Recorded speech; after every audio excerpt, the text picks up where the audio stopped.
Hey, everyone who is watching us either live or via recording. My name is Tashara Halyard. I am the research coordinator at Gwen's Girls and for the Black Girls Equity Alliance.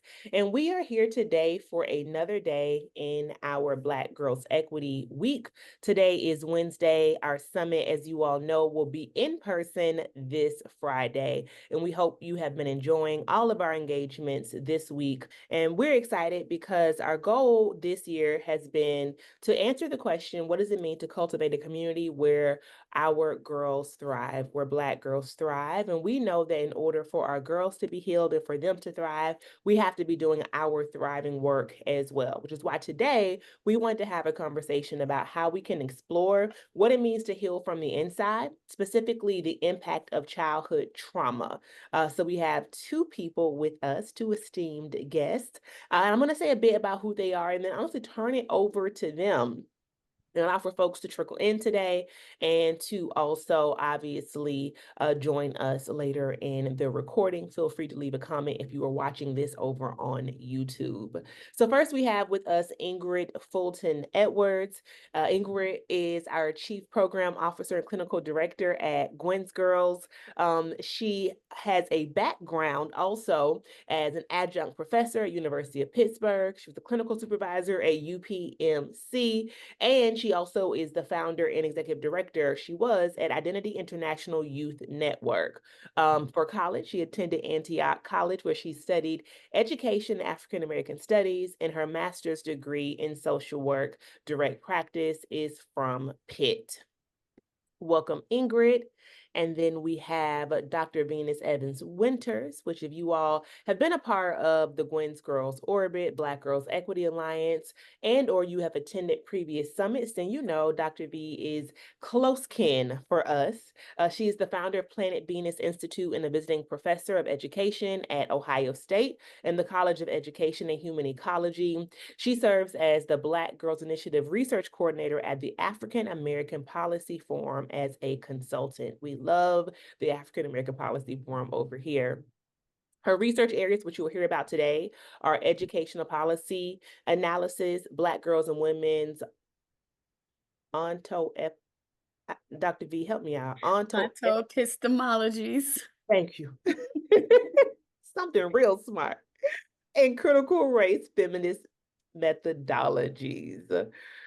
Professor Evans Winters has been a clinician in private practice for nearly 20 years as a scholar activist. She draws upon Black and Indigenous ways of knowing to help women and girls and those who are part of the global majority heal from racial trauma and gender-based violence. We are so excited to have both of you all with us in the virtual space. Before we jump to the presentation, though, I did not do our sanctuary introduction. So, Ingrid, give us one word to describe how you are feeling today and what your goals are for today's chat. One word to describe how I'm feeling today is ready. My goals for today's chat is to continue to learn and share information and hopefully push forward some information that can help our girls continue to heal from childhood and other traumas. Thank you. And what about you, Dr. V? One of my goals today is to experience peace as I imagine us healing collectively as well as individually. Beautiful. And how are you feeling today, Dr. V? I am feeling inspired. I am feeling inspired. Well, I am going to turn it over to you to take us away. Okay, great. So if we can share our screen now. I'm going to actually share a PowerPoint. Is that okay? Yes. Okay, so I'm going to try to share my screen. I don't see the screen share opportunity. So let me back out real quick. Okay, and I also, let me remove your spotlight, Dr. V, and then I'm going to make sure you have screen sharing capabilities. Okay, got it. Thank you. Okay, so what I want to talk about now, myself and Miss Ingrid, is I want to walk us through how can we heal from the inside out. Okay, so how do we individually and collectively heal from childhood trauma? Again, my name is Dr. Venus Evans Winters.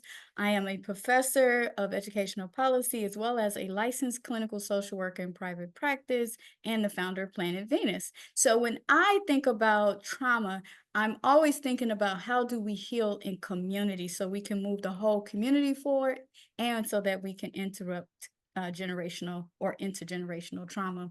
And so in this presentation, we'll explore trauma healing. Myself and Miss Ingrid Edwards will talk about what does healing look like from clinical perspectives, from social work perspectives.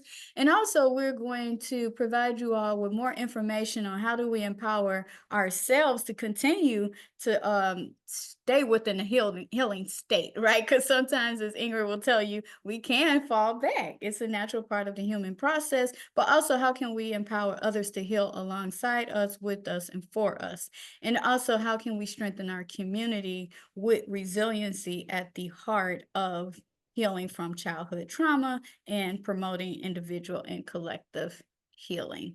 So my first tip, and I'm hoping that especially for the young people under the age of 25, under the age of 22, who are a part of this conversation, one is Ingrid and I both believe that it is very important to seek professional therapy. So my disclaimer is usually, and I'm sure that Ingrid would agree, yes, I am a therapist. Yes, I am a coach also, but I'm not your therapist. But as a part of the conversation, Ingrid and I totally believe in, we have to normalize and destigmatize Black girls and Black women and other girls and femmes of color having access to professional therapists. And so I like to remind the women and girls that I work with, become comfortable checking in with a mental health specialist. So in the same way that we have our annual dental exams, maybe once or twice a year, or also when you become of reproductive age, we're advocating for girls and women and femmes of color to also have access to a gynecologist so that you can check in on your reproductive health at least once a year, or we go to our eye doctor once a year or every 2 years, the same thing with a mental health specialist. So don't wait until you feel uncomfortable. Become comfortable and normalize having a mental health specialist on deck. Yeah, I also think it's important. I'm sorry. I also think it's important in terms of seeking therapy to understand that we don't always have to be strong, right? So oftentimes Black women, women of color get that label or that mantra of being that strong Black woman that, there's nothing that we can't do. We can overcome everything. We just have to be strong, just continue to endure, continue to be strong. It's okay to need help. It's okay to be in a moment and experience a moment of needing help. There's a time when we are a person in need, and then there's a time when we are providing the assistance for that person. But it's okay to say, you know what, I don't have it all together. I do need help fixing this. You know what, I can't see this and I can't hold this.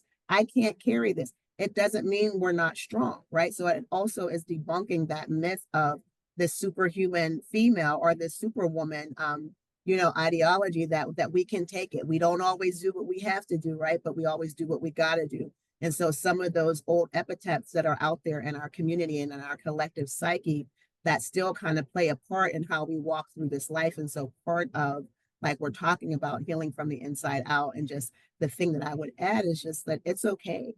It's okay to be human. It's okay to need help. And like, the first slide indicates, and like you shared, it's okay to ask for help. Yes, thank you, Ingrid. You reminded me of that. Yeah. And so it reminds me of like my oral hygiene. So I can become very vain when it comes to my teeth, right?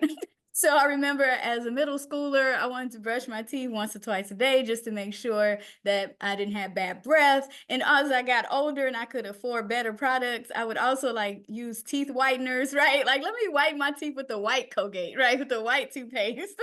And so for oral, think about it in the same way we would oral hygiene. Think about mental health hygiene, right? And so the goal is that we actually follow up or we seek out professional therapy before there is a problem. So before my teeth get yellow, before I have bad breath, or before I have a cavity, or to prevent, a tooth loss. And so just have that same, we need to have that same mentality as a collective, as a community. And there was a very important point that Ingrid made, which is sometimes even when you are doing okay, you may have other people around you who may not be doing okay. So sometimes having that professional therapist on deck on in your, contact list, the purpose of that too is so that when you need to help somebody else, you have the tools and you have the resources. But as it says on the slide, professional therapy can provide a safe and supportive environment to address and process childhood trauma. And over 45% of Black women, Indigenous women, and other women of color, Latinx women, and Asian women and girls and femmes may experience some type of childhood trauma before the age of 12. Before the age of 12. So we have to keep that in mind. That's a large percentage of our population. Also, it's very important to build supportive relationships. Now, interestingly enough, the data is just coming in. Unfortunately, Black women and young Black women between the ages of 17 and 25, girls between the ages of 12 to 17, and Black women of all ages, even our seniors, are reporting that they are having a hard time finding friends and keeping strong relationships. Now, what's frustrating about that statistic, not the situation, what's frustrating about that statistic is we don't yet know how to cope with the lack of relationships in our community. Some of it is family related, stress. Some of it is how schools are set up. Some of it is how the workplace is set up, right? The economy. And so unfortunately, there is a strong correlation between weak peer support or weak friendships and cardiovascular disease and social emotional symptoms like anxiety and depression.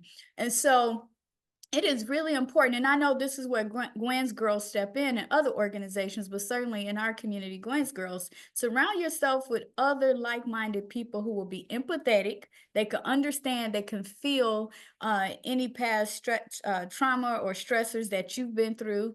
Also, try your best to cultivate healthy relationships, and we need to do a better job of teaching our girls of color and young women how to have healthy boundaries while also sustaining positive relationships, usually through communication or some type of group activities.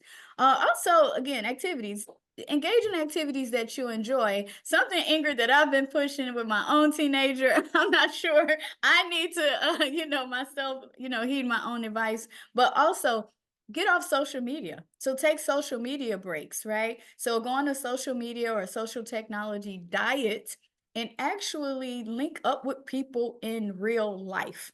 If there's somebody out there, another young person that you like how they're living, you like the grades they get at school, you like how they navigate their friendships, you believe they're coming from a positive family situation, it's somebody that you aspire to be like, get off social media and go meet up with them in real life, at the park, at a coffee shop, after school, at Gwen's Girls, and actually engage in actual physical, tangible activities. And also lean on a trusted family member or friend. So one thing that I found in my research for my book, Teaching Black Girls, is that research actually shows that those girls who are the most resilient, meaning that they stick to school and they try their best not to get into any type of conflicts, but that happens, right? So when you are an assertive girl and you know how to speak up for yourself and you're going to fight for what's right for you and other girls, you may get in trouble, but they have learned to reach out to other adults like Miss Edwards. They may go to Miss Amy. They may go to Miss Tashara, and they may go to Dr. Kathy. They know how to reach out to other adults, play aunties, play cousins, big sisters, coaches, and say, hey, I need help, or can I talk to you about this issue? Ingrid, do you want to add to that? What has been some of the challenges around facilitating positive relationships? Yeah, I think some of the challenges around facilitating positive relationships is just also debunking some of those myths. I hear a lot of girls, even at the age of 50, it was a conversation when I was growing up, and it's still part of the conversation that I don't have friends with other girls. Other girls are catty, other girls are, they're coming to take, there's this competition piece, right? So creating those spaces, of which Gwen's Girls is certainly one, but understanding that we're not in competition with each other. And so what are those things that cause us, number one, to be in competition, and how do we validate who we are? Big, small, short, long hair, short hair, no hair, any of that, right? How do we really create those spaces where I understand first as myself that I am valuable, that I am a person worthy of dignity and respect, and that the space that I own in this world is my space to own, and that is to be valued, that is to be respected. And to the other point that you're talking about, in terms of resiliency, all it takes is one adult. All it takes is one trusted adult. So, as that trusted adult, whether it's Gwen's Girls, whether it's someplace else in the community, whether it's authors and professors like yourself, other spaces that I've been in, other spaces that those in the conversation today have been in, what is the message that you're propagating for our young girls? Are you joining in that conversation? Are you joining in that dialogue that says, oh, yeah, I understand. I don't have friends, I have associates, or these are my problems with other women. This is why I don't. So what is our conversation? Because our kids learn from us, regardless of if that's in our home or if that's in organizations or if that's in communities, if that's in churches, schools, and other places where we congregate, they are learning from us. So what is the message that we are, propagating out there in the world?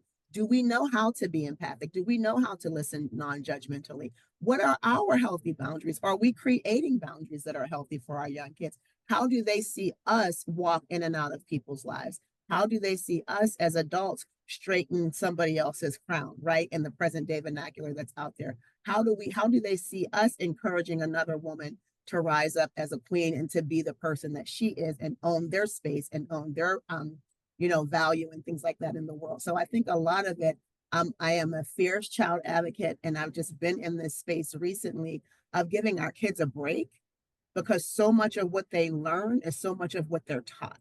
And I feel like when we're addressing kids, we're acting as if they're learning all of this for themselves or they're doing all of this themselves, which leads us to that ain't an awful game. But we're the teachers, we're the educators, again, whether it's in the home, whether it's in the community. And that's one thing that we are adamant about Gwen's Girls, is creating that space.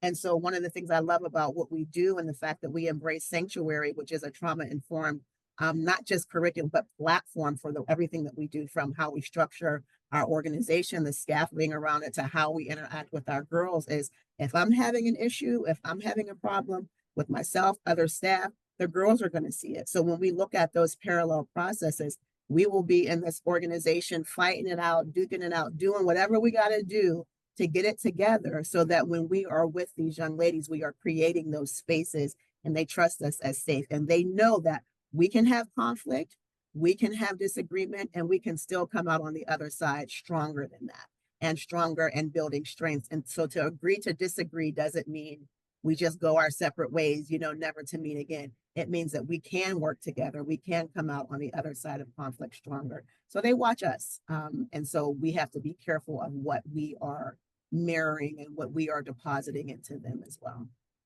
I just want to jump in really quick. Thank you, Ingrid, and also Dr. V, for all that you're sharing, because sometimes what this slide reminds me of is that we interpret our girls' behaviors as disrespectful.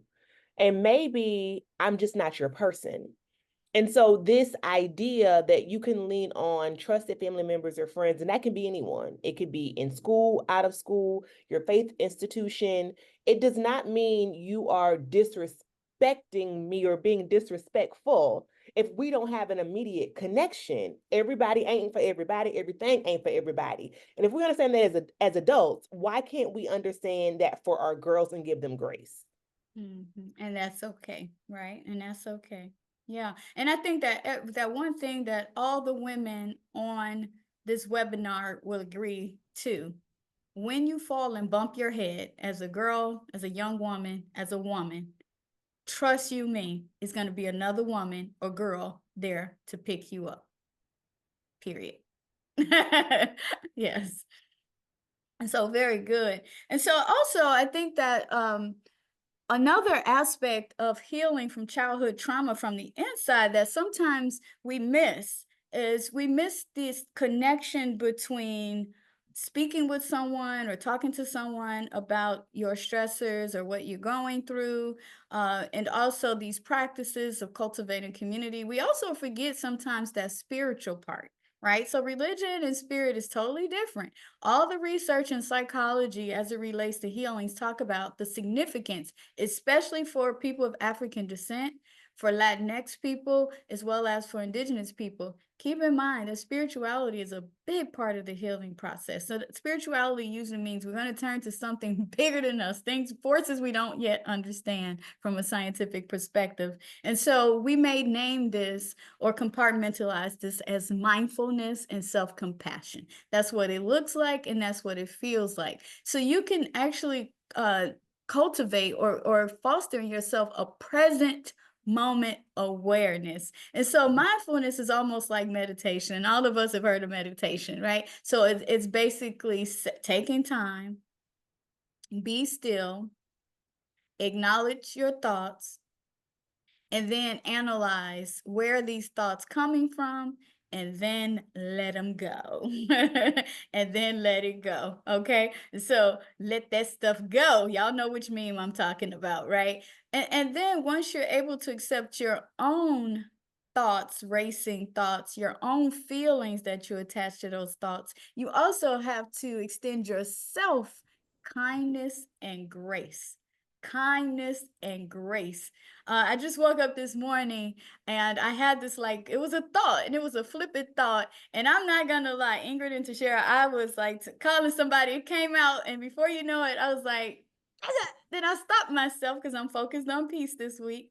And I said, "Whoa, don't say that." But then I was like judging myself for thinking that, like, why would you say that to the messenger, right? But it was in my head. Nobody else was around, right? I was in my closet. But I had to show myself kindness and grace as I began to practice more positive communication and thoughts and action. Okay. Let go of judgment.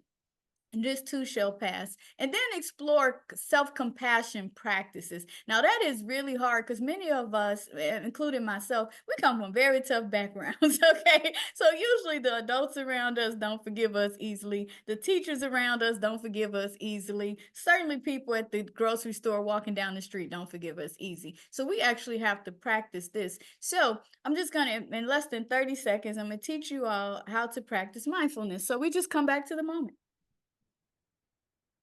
Right now, I'm focused on Ingrid. She's present. Ingrid has beautiful glasses, a beautiful style of hair, beautiful skin. Ingrid has a great smile. Let's call out that lip game. Okay. Ingrid has a gap, right, in her teeth. She's beautiful. I'm present. I'm seeing Ingrid, right? And so I can do that too with my thoughts. I can see my thoughts. I am at peace. I am calm. I made a mistake this morning. I want to be kind to that mistake. I want to let go of that judgment. It wasn't a good or bad statement in my head. And now I want to explore compassion. So then we can just journal, okay? So one thing that Ingrid and I are asking you all to do for today, and maybe we can make it a part of this week's activities, write a letter to yourself. Write a letter to yourself. Or now, if you don't have a journal or piece of paper taking notes, you can just place your hand over your heart. Feel your heartbeat. Feel your natural breath. Hear my voice. See Ingrid. Acknowledge your feelings. How do I feel in this moment? I feel inspired. I feel motivated. I feel calm. I feel learned. I feel listened to, which Ingrid is going to talk about soon. Okay, so that was a mindfulness moment, less than 30 seconds. And you can graduate to 1 minute, you can graduate to 3 minutes, and then you can graduate to 5 minutes and so on. See just how much better we feel already? Okay, yeah. And so Ingrid, can you talk to us a little bit about listening and how to validate our experiences and other people's experiences? I will absolutely do that through a real life experience that happened just yesterday. My daughter, who's in college, had gotten some news that wasn't what she wanted to be. And so she called last night very upset, very frustrated, and just wanted to kind of talk through her disappointment, her frustration. And I had to practice listening. I had to practice validating her experience. I was that trusted person in that moment where she had gone through her whole day not being able to process the thing that had happened to her or the disappointing news that she had received. So it is about just what's on the slide, creating that safe place to share. So I've learned to say in my life, even as a therapist, do you want me to listen or do you want me to respond? Or when I'm ready to respond, or if I feel like I have something to respond, is it okay to respond now? So listening is just being quiet, just creating that space for there to be solitude. And for last night, what it meant was me being on one end of the phone and just allowing my daughter to cry, allowing her to be angry, allowing her to be frustrated, and to not cast any judgment on that.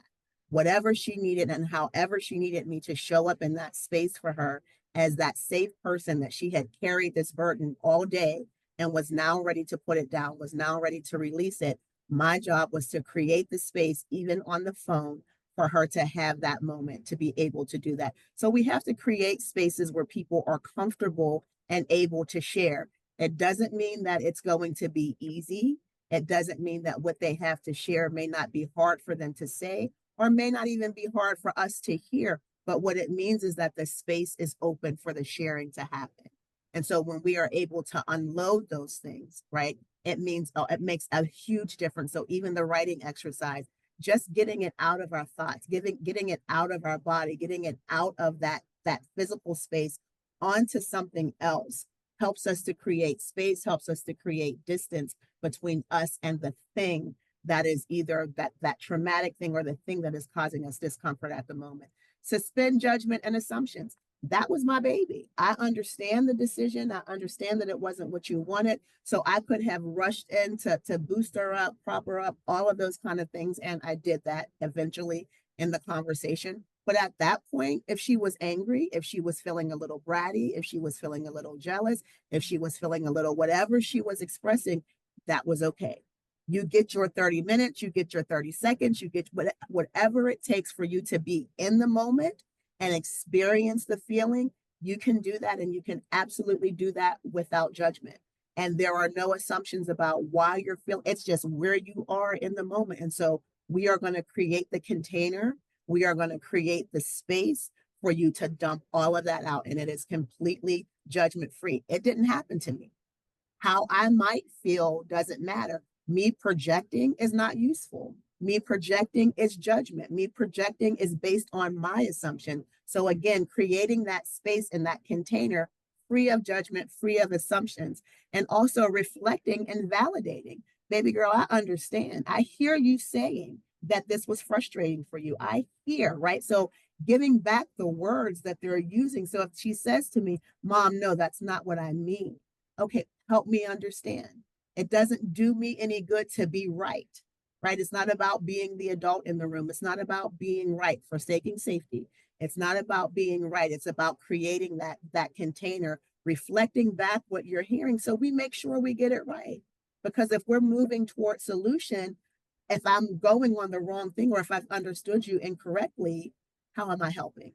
How is that helpful? There's going to be inherent judgment in that because I'm going in one direction, but what you meant was this. So I have to be able to reflect and give the chance for the other person to correct me and say, yeah, that's what I meant, or no, that's not what I meant. And validate how listen, it didn't happen to me. I hear that this is what you wanted.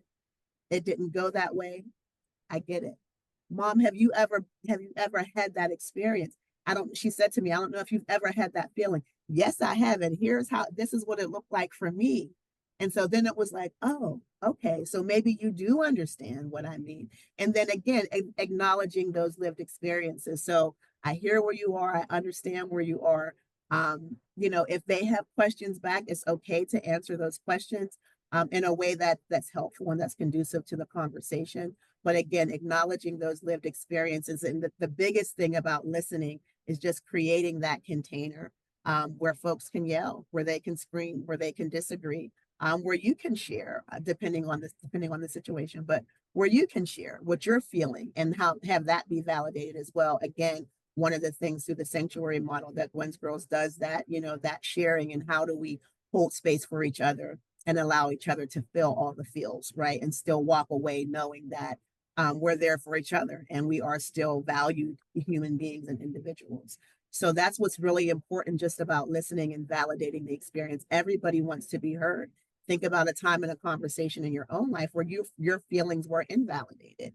You didn't feel heard. You didn't feel listened to. How much were you willing to lean into that conversation? How much have we participated in the one who either being the one who did not validate or who did not listen, as well as being the one who was invalidated and not listened to?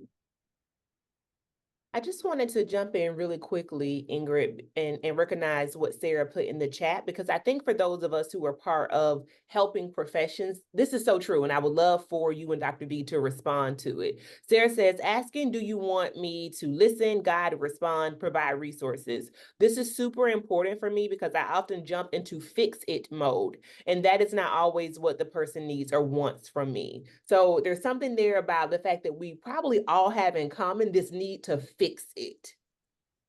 Mhm. I don't know about you, Dr. V, in private practice, but I had to learn to appreciate silence.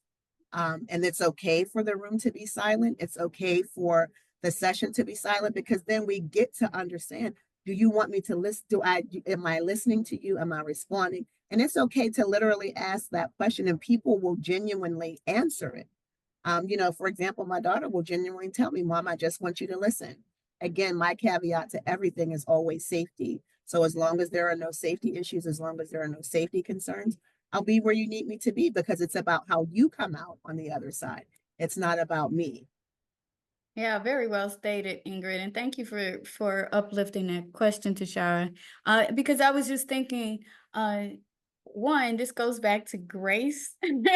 So I think that we have conversations with adults who are helping professionals and who are trained and educated, to have these type of conversations. And many of us, again, bumping our heads, we bump our heads. I was just thinking, I may not want to solve, but sometimes I want to give advice. So I taught myself a long time ago to just tell people I don't give advice, but I will think about how I may be able to, assist you in this situation as you think through it. But I think too, as Ingrid said, this is a skill. Right. So mindfulness is a skill, and listening is a skill, and validating experiences and shared experiences, individual and shared, is a skill. And so with that in mind, this is something we have to continue to practice. And so Ingrid has not just personal lived experience, navigating some of these tough conversations as a mental health professional, right? But also as a mother, and also as a daughter, because we're going to mess up as mothers. And then, as a clinician, we do something totally different when we get behind that closed door. And so I think that we have to practice the skill of empathy, practice the skill of mindfulness, practice the skill of listening. And we can't take it for granted. As far as our young people, who I tend to, try to cultivate in them these skills of empathy, mindfulness, and listening, Tashara, I think that we should let them know too that you have a right to boundaries. So not every problem is yours to solve, because then we're getting into the space of adultification, right? And two, that's why I thought it was important when Ingrid, talked about listening. Sometimes we just need to sit and listen, just listen, right? And also know when it's appropriate to go talk to somebody else who does have the skills and the resources to help solve that problem. So yeah. Very good. But Ingrid is going to we're both going to give examples of what this looks like in real time. And so Ingrid, I'm going to pitch the question to you first. What did you need when you were a younger person, when you were a child, going through a time of stress, chronic stress, toxic stress? So I think just very quickly, the time of toxic stress and trauma really for me was when my father passed away. I was probably 9 or 10 years old, and I remember the day as if it were yesterday. I was in my brother's room, and it was probably around, I don't know, for a kid, it felt like midnight, but it was definitely dark. And my sister came in the room, and came in the house, and I heard the door slam, and she screamed, "No!" And so my father had been sick for some time. I'm the youngest of 6 kids. He had been sick for some time. And when I heard my sister scream, I knew at that point that he was gone, that he was no longer. And so often when I share the story, I talk about how I felt as though lying in bed I felt as though I was in like a can of sardines and that the cover was ripped off. Like the roof was literally ripped off from our home. And I remember thinking, who's going to love me now? Who's going to protect me now? And so when we think developmentally about where a child is at the age of 9 or 10, it is that industry versus inferiority. It is about learning who you are, understanding who you are. So at that time in my life where I was just kind of getting to know me and getting to be comfortable in my skin and also getting to know the adults in my life, one of the primary adult figures, who was my father, was taken away. And so what did that mean? As the youngest of six, what was wrong with me? Why did you stay around and hang in there for everybody else? But somehow, when it came time for me to grow up, it was time for you to go.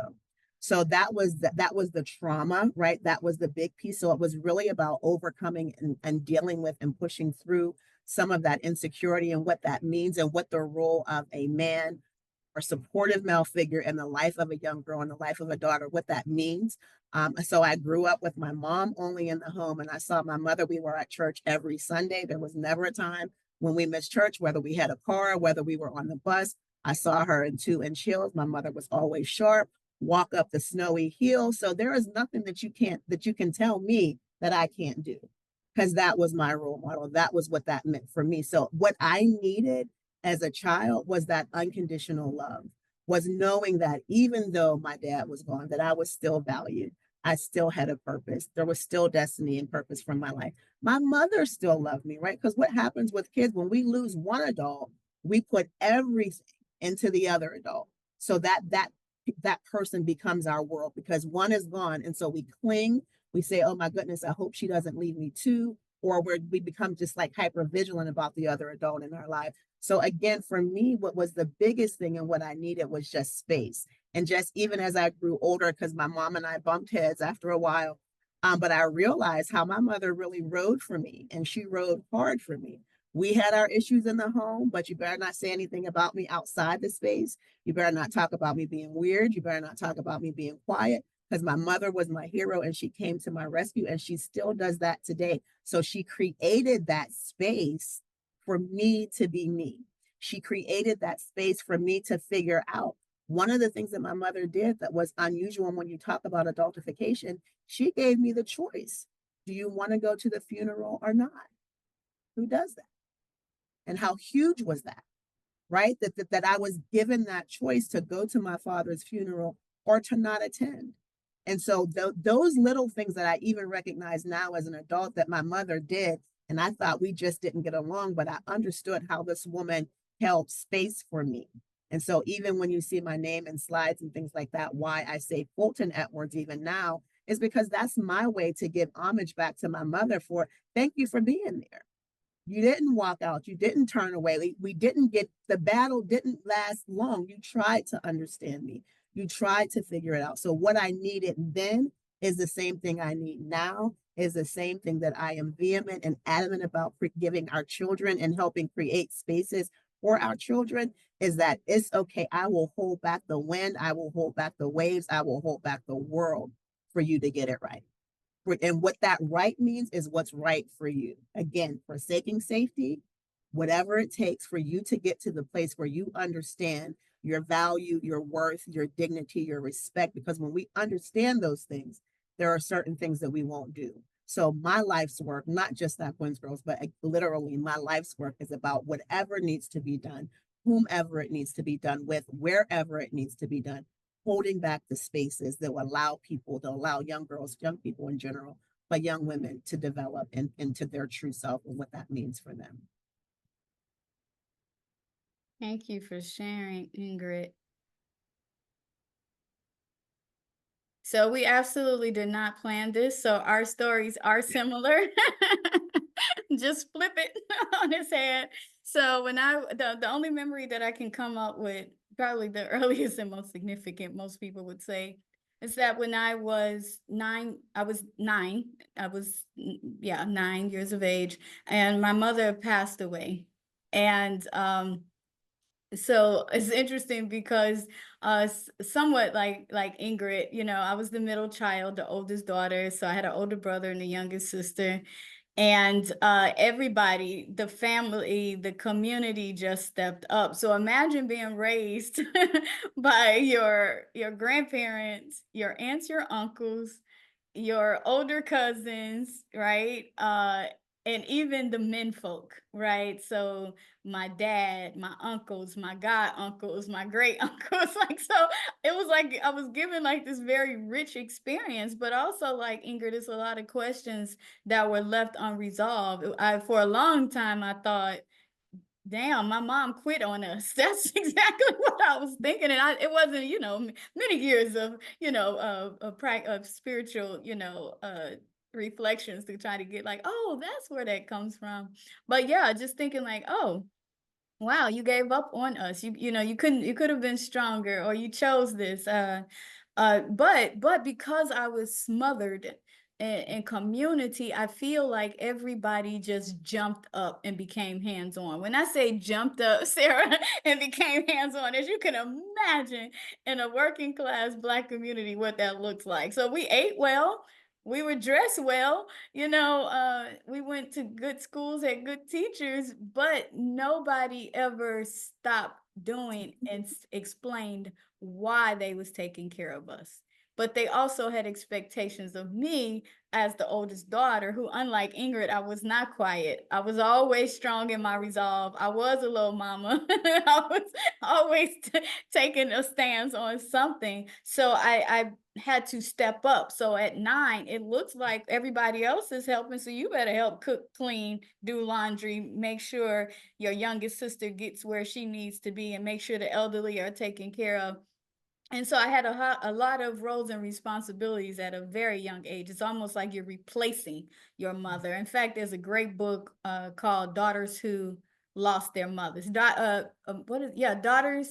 Daughters Without Mothers. It's really interesting book. And they go from age 0 all the way through like 20 something, early 20s, 21, 22. In different ways they lost their mothers. But nonetheless, so you kind of step up into that role. So I was always couched in between being a child and being another another, I don't want to say mother, and they wasn't that, another helper in the house, and not just like your little helpers. Like, I had whole responsibilities and consequences if I didn't. So I think what I needed as a child to heal from that childhood trauma, I'm not going to say I know, I'm a highly trained trauma professional. So what I needed in that moment to heal as a child, for sure, was for the adults to stop, take pause around me and my siblings, and actually say, we're taking care of you not because we have to, but because we love you.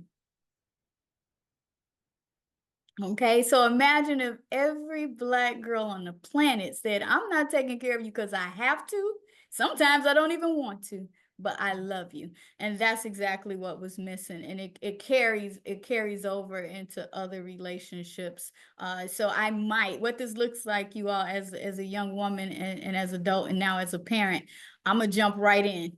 I'm gonna put out fires. I'm gonna take up roles and responsibilities that other people may or may not be able to, but I would never sit and process the why behind the action. And I know sometimes that's good, but that explains Black girls and young women's resilience. Sometimes we get to work, right? So if there's a time of tragedy, like now with the hurricanes, we want people, don't sit and process and think about why we got to get people out the house, or why we have to clean up the disaster or find people housing. But we also should think and check in with ourselves and others and say, this is love. This is what loves look like in action. Yeah. So very interesting, Ingrid, how we process that. So now, like you going to church and your mom, I have great role models, and we're going to get up and we're going to look good. But sometimes that emotional side fails to show up. But, so I'm still a work in progress. Ask my 2 children and their dad, right?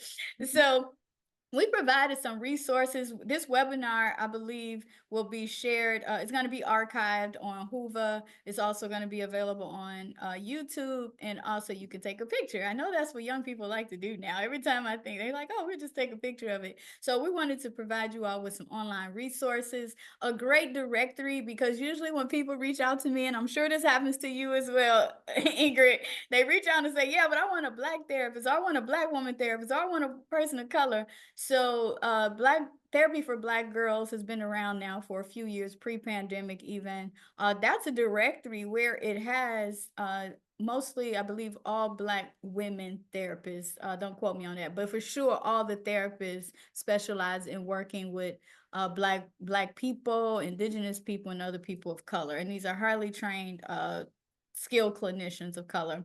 And then Planet Venus, you've heard Tashara and other people here talk about Planet Venus Institute was actually created because I knew that we did not have enough highly trained professionals to work with our young people. And so, as Ingrid indicated earlier, as I explained, there are going to be times that people in your family come to you. It can be your brother, your sister, your aunts, your grandparents, or somebody in the neighborhood, your best friend. Usually research shows that girls of color, they actually disclose to other girls when there is some type of toxic stress or some type of traumatic event that has happened in their life, such as not just having suicidal thoughts, or being hurt at home, or you've been hurt by someone, another adult or a child. Usually they're going to turn and disclose to another girl. So we have to equip our girls, and we can, right, Ingrid? That's what we're doing right now. And that's what we do at Gwen's Girl all the time. So we have to provide groups or training, I'm sorry, like actual training. You're not a clinician. We know you're not a coach. You're not a social worker. But that doesn't mean that you can't learn what steps to take if you or another girl needs help immediately. And Gwen's Girls, you can find Gwen's Girls. We're going to put their information in the chat. You all have it in all the emails and follow-up material that's going out. But Gwen's Girls is very girl-centered, Black girl-centered, definitely understands what community resources are needed. So we definitely want to connect you all with Gwen's Girls and the staff there, and other young people who are doing the work.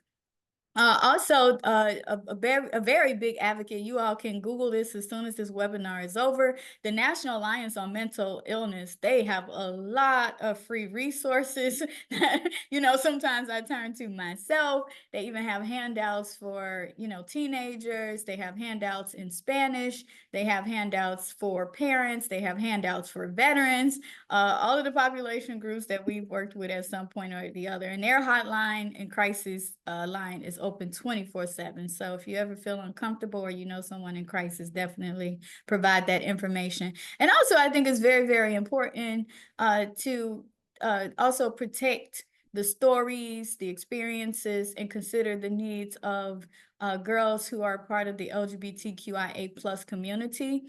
There are like these apps, mindfulness apps, meditation apps, but also resources that are available, including a national helpline. And I usually remember it by citing 1-800-662-HELP, 1-800-662-HELP. And also you can call 988 as well, and hashtag Pride, or text Pride to a number that's listed here. And this is oh gosh, always SAMHSA stands for Substance Addiction and Mental Health Association or Alliance. Yeah, I can't remember what it stands for, but you can also reach out to them for more if you have questions, or if you feel like you're in distress and you need to reach someone immediately. Ingrid, did you want to add anything here that I may have missed? Oh, I think that's very, very comprehensive list. And you also mentioned the 988, which is the National Crisis and Suicide. And here in Allegheny County, there's Crisis Resolve also, if there are, as a resource that's available.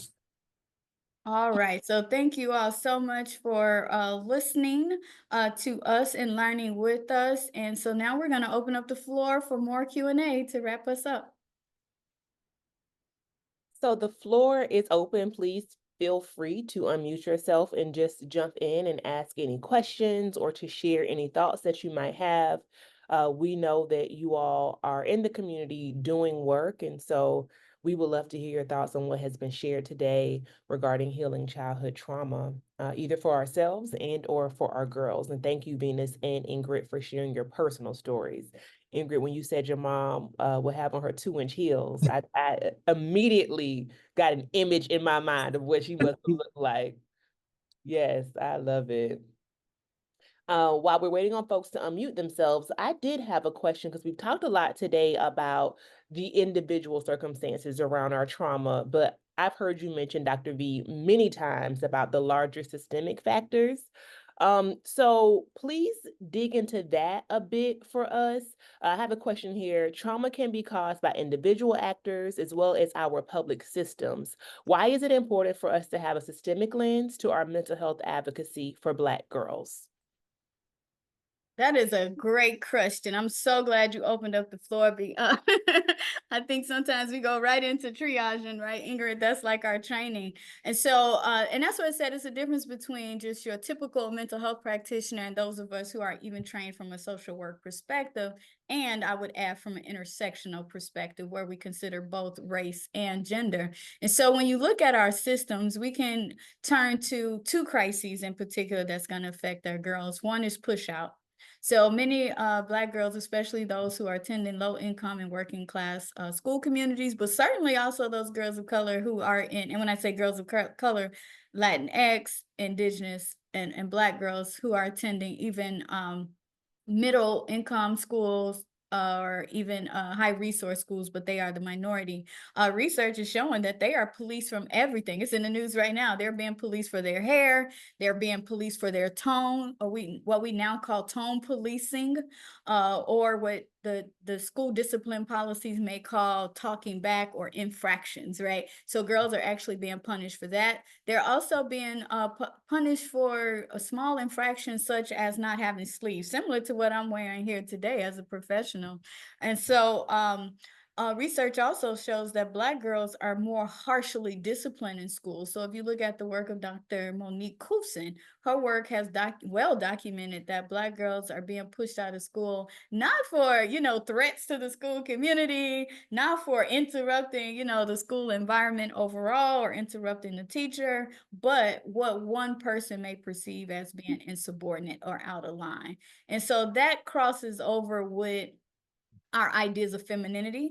So who's feminine, who's girl-like, right? As opposed to who doesn't fit into these gender binaries. And also it's a sort of policing around race, right? So we our norms, our cultural norms, our cultural values, our cultural ways of being, even the conversation we're having here about who should be speaking for who. I kind of hinted at this earlier. Sometimes what happens, especially with Black girls who grew up like I grew up, how Ingrid grew up, possibly how you grew up too, Tashara, if you see someone who's misusing or abusing another girl or child, then you have a responsibility to step up when that mother or other caregiver isn't present. And so you could be slapped on the wrist for that, in some of these formal school environments. For just being a girl, for doing what you were taught to do at home, which is to take care, to care give. Also, we're seeing that, and this is a lot more complex. We're seeing Black girls being put into the system, into toxic systems, even through the child welfare system. And so research shows that once a Black girl comes in contact with the child welfare system, it's almost like the system is following her all the way on into adulthood, and it perpetuates a cycle. And so when we talk about systems and not having an intersectional perspective or failing to account for both racism and sexism and class inequality, then Black girls are going to be more vulnerable. Everything from policing their culture or not taking into account culture, but also they're just more vulnerable when it comes to housing, policing in schools, policing in neighborhoods and communities. And unfortunately, y'all know this in the county that you all are in, but once our kids get in the system, they're kind of locked in the system and its pathways to criminalization. Thank you for that, Dr. B. I just dropped both of those things in the chat. Did you have any thoughts on that, Ingrid? Please share what you've seen in your practice. No, I think it was summed up perfectly by Dr. V. And I would just, add that just like systems are, we sometimes see systems as things that are unsurmountable, or there's no way to overcome them, to deal with them. Just as they're built, and you talk about that triage mode, I think that's just where I live. But just as they're built by individuals, they're also taken apart by individuals. So some of those things where we know our girls are tracked, where we know we're sexualized, we're hypersexualized. What do we know about the city of Pittsburgh and Black women? One of the worst places for us to live. So what are we doing on a daily basis as an individual, as a collective, as a group, as an agency, as a more, right? What are we doing on that level to really pull apart some of these systems and say, yeah, I understand what the stereotype is. I understand the push out. I understand how you see us, but what about showing something different? What about showing up in the spaces, for example, BGEA and other things like that, to say, wait a minute, let's rewrite the narrative. You don't get permission to write my story, right? So how do we reclaim that space back? How do we take that space back and tear apart some of those systems? That's our history. That's our legacy as folks of color, right? Are tearing apart those systems and breaking down those systems that don't serve us. So it's no different when we look across varying points of intersectionality, and we have to stay in the fight. The fight changes. It looks a little bit different. We have different tools, but the groundwork is still the same. The foundation is still the same. Those same roots of racism, those same roots of sexism, those same isms, continue to permeate the soil that we, try to scaffold upon and try to build upon today. So you still got to start from the basis. And just like it took an individual to plant a seed, to lay an idea, to lay a foundation, it takes individuals being willing to get dirty and pull those things apart. Yeah. And it's interesting because this is worth mentioning as well. Keep in mind that adultification, we only hinted at it, right, during our discussion on how to heal from the inside out. But keep in mind that too, adultification is having not just different expectations for Black girls, but it's also the assumption that Black girls know more than they do about behavior and adult-like content, but also holding them to the same standards as adults, right? So it's almost an impossible standard that they can't reach, and so they actually have less protection.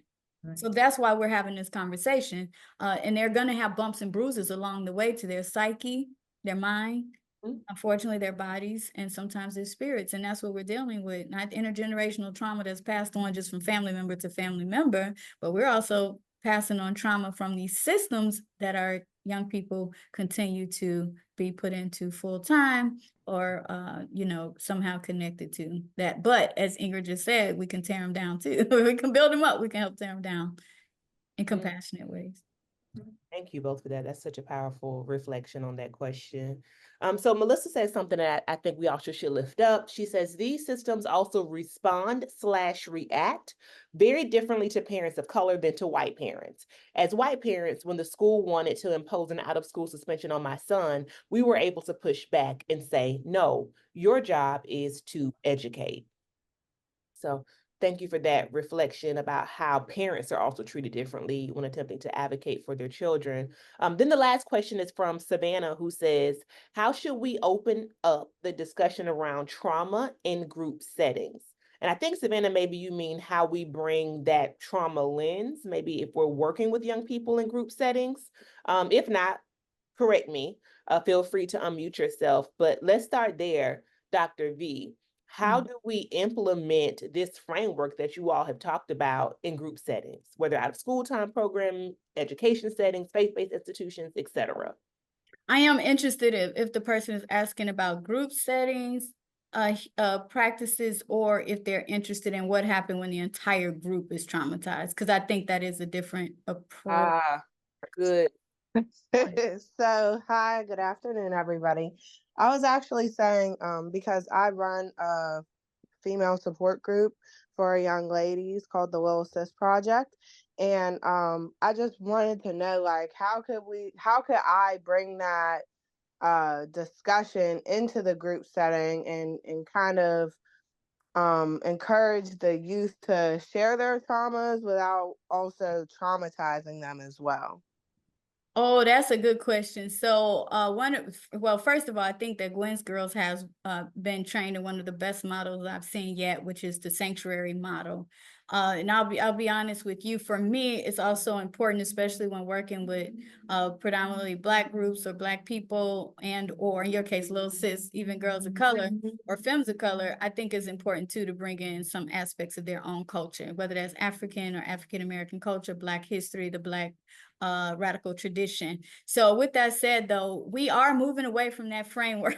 Well, it's one of two things. First of all, these are kids, so you have to be careful what's disclosed. And even something that we use as clinicians is don't disclose anything to a client or to a child that you don't want to hear back, whether it's probably between you two or publicly. Okay. So, and we're moving away from a profession, medically, we're moving away from having people just disclose their trauma anyway, or continue to talk about it openly, especially if they're disclosing to non-trained professionals, but even certainly to trained professionals. We're very careful when we have these conversations. We've established rapport, but you want kids. Did you notice how I was using the words stressors? I think I used stress, chronic stress, toxic stress, and trauma. Those are different things. First of all, every human being is going to experience some type of stress. It's a part of human development. Some stress is even good.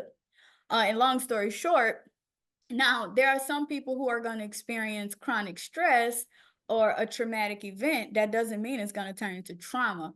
So something that's been happening of recent due to popular culture, social media, is people are throwing around this word trauma, you know, loosely, like it's just everything is traumatic, right? Oh my God, I stubbed my toe, you know, on this board in my house. That was so traumatic. And I'm like, you know what's traumatic? Surviving cancer, right? Or that's not even for me to judge, because you got some people who may not be, you know, traumatized by getting hit by a car, but somebody else, they're afraid to even walk across the street or go outdoors now. So trauma does require some type of neuropsychological, neurobiological change. And a trained professional would definitely see it. So I think one of the mistakes we've made in our schools and our after school programs, we've assumed that every child that has had some type of hardship is been traumatized or trauma. You know, that is dangerous. But I get so the point of this question is, and this is so simple, I'm gonna try to wrap it up now in 25 seconds. When you bring in groups together, they don't have to bring up their trauma, but you could provide interventions that don't require them to name it or to revisit a traumatic experience or a stressful situation. You can simply say, okay, guys, let's come together. We're in a circle. Woo, we're already going to start healing from trauma. 2, let's take some deep breaths in for approximately 1 minute. Woo, we're healing from trauma. 3, let's begin to move in the circle. And don't have them girls, because you know they'll start getting a little deep with it, right? So go in a circle. Oh, wow, we're moving. Oh, we're starting to heal from trauma, right? Okay, now let's have a moment of silence. Just think about what happened to you today or yesterday. Think about it. Now, how would you handle that situation from a more positive perspective? Imagine yourself in abundance.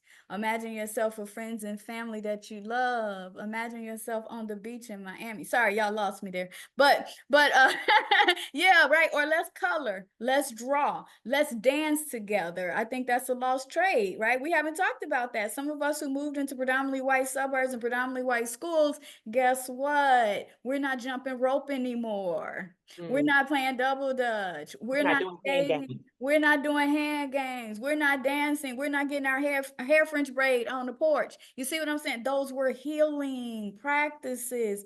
Now we're selling all of that off. Oh, girl, why are you moving like that on the street? Well, y'all on the block in front of your house with your mamas and your grandmothers in there. And did y'all see how I just used my mother's tongue? That is so healing.